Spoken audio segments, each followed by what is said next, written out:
Hello everyone! Here are 7 of the strangest laws people had to follow in the ancient world. Some were harsh, and others were simply bizarre. Part 1.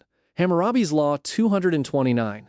Babylon took bad construction very seriously. Around 1754 BC, King Hammurabi issued his famous law code. Law 229 dealt with careless builders. If a poorly constructed house collapsed and killed its owner, the builder was put to death. No fine. No second chance. It became even stranger in the next law. If the collapse killed the owner's son, the builder's son could be executed instead. Responsibility was passed to someone who had not built anything. The punishment reflected Babylonian ideas about family, status, and equal retaliation.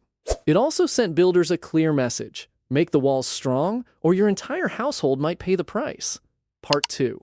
Draco's Code, Death for Minor Crimes. Athens asked Draco to write down its laws around 621 BC. He certainly made them memorable. Later, Greek writers claimed that his code used death as the punishment for almost everything. Even stealing fruit or vegetables could supposedly lead to execution.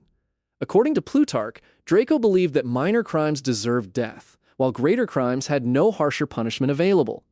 That quotation appeared centuries later, so it may be exaggerated. Still, Draco's reputation was real. In 594 BC, the reformer Solon removed most of his laws and kept mainly the rules concerning murder. The English word draconian still carries Draco's name today. Part 3. Hittite Law 193. Marriage to a dead man's brother. The Hittite Empire controlled much of Anatolia during the 2nd millennium BC. Its laws were collected and revised by royal scribes between roughly 1650 and 1500 BC.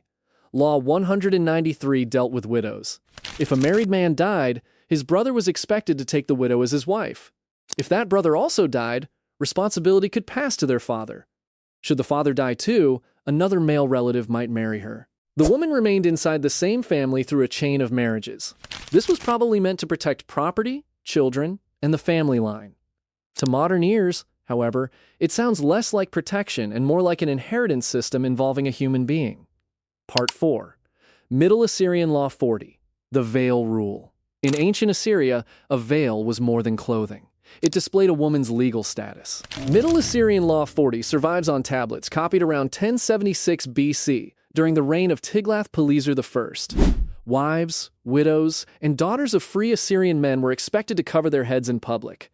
Enslaved women and prostitutes were forbidden from doing so. If one of them wore a veil, witnesses could seize her and bring her to the palace. The punishment might include 50 blows, the removal of her clothing, and hot pitch poured over her head. The veil did not simply represent modesty. It publicly announced which social class the law had assigned to a woman. Part 5. The 12 Tables, the Roman Debtor Law. Rome published the 12 Tables around 451 and 450 BC. A board of 10 officials called the Decemvirs prepared them. Table 3 explained what could happen when a debtor failed to pay. First came 30 days to find the money. Then the creditor could seize the debtor, chain him, and hold him for 60 days. He was displayed during 3 market days so that someone could settle the debt. If nobody helped, the surviving text says multiple creditors could cut shares.